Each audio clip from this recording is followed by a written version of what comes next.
Details చూస్తే కడప జిల్లా దువ్వూరు మండలంలో సబ్సిడీ రిజర్వాయర్లో గల్లంతైన ముగ్గురు యువకులు మృతి చెందారు. ముగ్గురు మృతదేహాలను పోలీసులు వెలికితీశారు. విహార యాత్ర కోసం సబ్సిడీ రిజర్వాయర్ వద్దకు ప్రొద్దుటూరుకు చెందిన ముగ్గురు యువకులు రిజర్వాయర్లోకి దిగారు.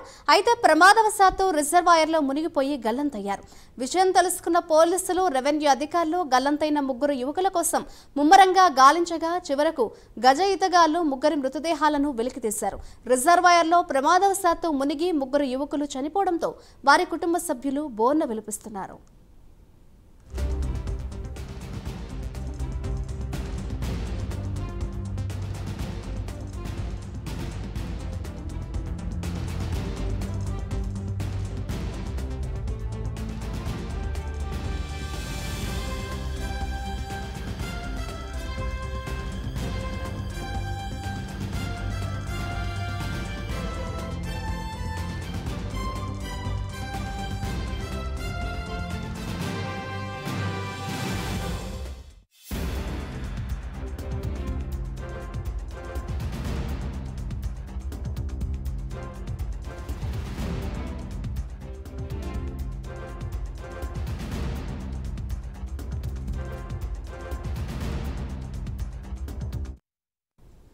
కడప జిల్లా ప్రొద్దుటూరులో విషాదం నెలకొంది. ఇదే అంశంపై మరింత సమాచారాన్ని మా ప్రతినిధి సుధీర్ అందిస్తారు. సుధీర్.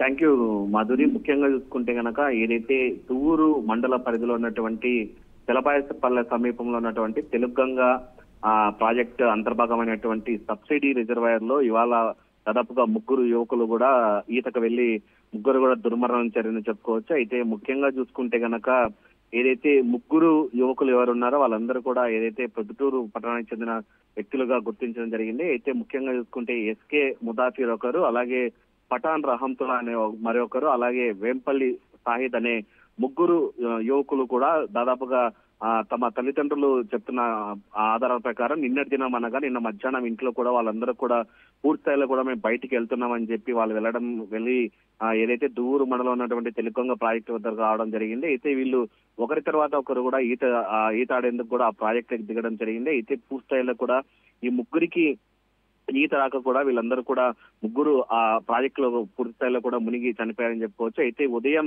అక్కడ ఉన్నటువంటి కొంతమంది ఎవరైతే పశువుల కాపర్లు కావచ్చు వాళ్ళందరూ కూడా వెళ్తున్న నేపథ్యంలో కూడా అక్కడ దాదాపు కొంతమంది యువకుల ఫోన్లు అలాగే కొన్ని పర్సులు దొరకడంతో వాళ్ళు కూడా పోలీసులకు సమాచారం ఇవ్వడం జరిగింది. అయితే పోలీసులు హుటాహుటిన సంఘటనా స్థలాన్ని చేరుకొని ఏదైతే ముగ్గురు యువకులకు సంబంధించినటువంటి మొబైల్ ఫోన్స్ అలాగే వాళ్ళ పర్సులు అలాగే దాంట్లో ఉన్నటువంటి ఆధార్ కార్డులను కూడా పూర్తి స్థాయిలో పోలీసులు పరిశీలించడం జరిగింది. దాని తర్వాత పోలీసులు రెవెన్యూ అధికారులకు అలాగే ఫైర్ సిబ్బందికి కూడా పూర్తి స్థాయిలో కూడా సమాచారం ఇవ్వడంతో కూడా దాదాపుగా ఉదయం 7 గంటలకు సంబంధించి కూడా రెస్క్యూ నిర్వహించడం జరిగింది.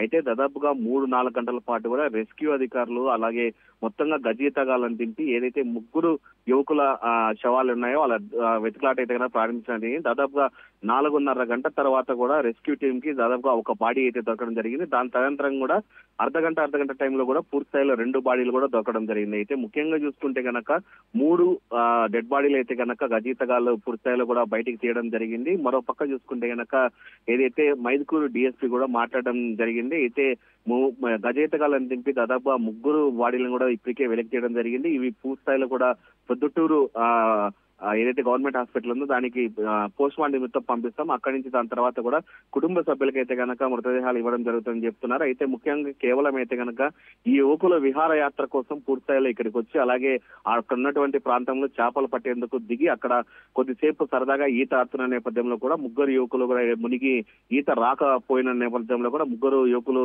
మృతి చెందడం జరిగింది. అయితే దీనిపైన కూడా పూర్తి స్థాయిలో పోలీసులు అయితే కనుక కేసు నమోదు చేస్తామని చెప్పడం జరిగింది. అయితే వీళ్ళ ముగ్గురు డెడ్ బాడీలు అయితే కనుక గజీత సహాయం అవుతుంది. దాదాపు 4.5 గంటల గజీతగాళ్ళు ప్రయాసపడి బాడీలను అయితే తీయడం జరిగింది. మాధురి.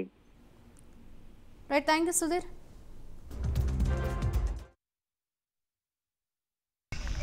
మాకు రాబడిన సమాచారం మేరకు ఫిర్యాదు మేరకు చెల్లబసవేపల్లి డ్యాంలో ముగ్గురు యువకులు పొద్దుటూరు చెందిన యువకులు డ్యాంలో ఈతకెళ్ళి యాక్సిడెంటల్గా కాలు జారి కింద పడ్డారని మాకు ఫిర్యాదు, చెరువులో పడ్డారని మాకు ఫిర్యాదు రాబడింది. దాని మేరకు మేము ఈరోజు ఇక్కడికి వచ్చి చెల్లబస్వాయపల్లి డ్యామ్కి వచ్చి ఆ ముగ్గురు గజ ఈతగాళ్లతో మరియు ఫైర్ డిపార్ట్మెంట్తో కలిసి మేము ఆ శవాలను వెలికి తీయడం జరిగింది. వెలికి తీసి వారిని పోస్ట్మార్టం నిమిత్తము మన పొద్దుటూరు గవర్నమెంట్ హాస్పిటల్కి పంపించడం జరిగింది. చూడండి, ఆయన ఇద్దరు ఫ్రెండ్స్, ఈయన ముగ్గురు కలిసి నిన్న మధ్యాహ్నం వచ్చినారండి. పిక్నిక్ అని చెప్పి వచ్చినారు. ఈత వాళ్ళకేం రాదు, ఊరికే వచ్చిపోదామని వచ్చినారు. అయితే రాత్రి వరకు ఏం రాలేదు వాళ్ళు. ఏమో పొద్దున మేము ఇంకా రాలేదని చెప్పి పొద్దున్నే పోలీస్ కంప్లైంట్ ఇచ్చి మేము ఇక్కడికి వచ్చి వెతికితే పోలీసు వాళ్ళు ఫార్మాలిటీస్ పూర్తి చేసి వాళ్ళు ఈతగాళ్ళని పిలిపించి లోపల ఉంటే బాడీలను తీసి మాకు అప్పచెప్పినారు. దొరికిన వాళ్ళంతా మీ పిల్లలేనా? దొరికిన వాళ్ళంతా మా పిల్లలు. ముగ్గురు బంధువులే అంతా ఒకటే విధుల్లో మేము. ఏ ఊరు మీది? ప్రొద్దుటూరు అండి. ప్రొద్దుటూరు 1 టౌన్ బ్యాక్ సైడ్ ఉంటుంది. అందరూ ఒకటే సార్? అందరూ ఒకటే సార్. నేను రహమతుల్లా వాళ్ళ ఫాదర్ని. నిన్న ఫ్రెండ్స్తో పాటు కలిసి మధ్యాహ్నం బయలుదేరి వచ్చినారు ఇంటి దగ్గర నుంచి. కానీ కరెక్ట్గా ఎక్కడికి పోతున్నారు అనేది తెలియదు. కానీ తర్వాత ఇంటి దగ్గర వాళ్ళ ఫ్రెండ్స్కి ఏదో చెప్పి వచ్చినారని విన్నాను. ఇక్కడికి వచ్చి చూస్తే ముగ్గురు ఉన్నారు. వీళ్ళు ముగ్గురు అదే పనిగా దాంట్లో నీళ్ళలో ఏదో చూస్తామని వచ్చినట్టు ఏముంది విహారయాత్రకి అని వచ్చి దాంట్లో తెలియక కాలు జారేమో కింద పడిపోయినారు. దానికి మేము కంప్లైంట్ చేస్తే పోలీసు వాళ్ళు వచ్చేసి సాయం చేసి బాడీస్ నుండి మొత్తం 3 బాడీలను బయటికి తీసినారు.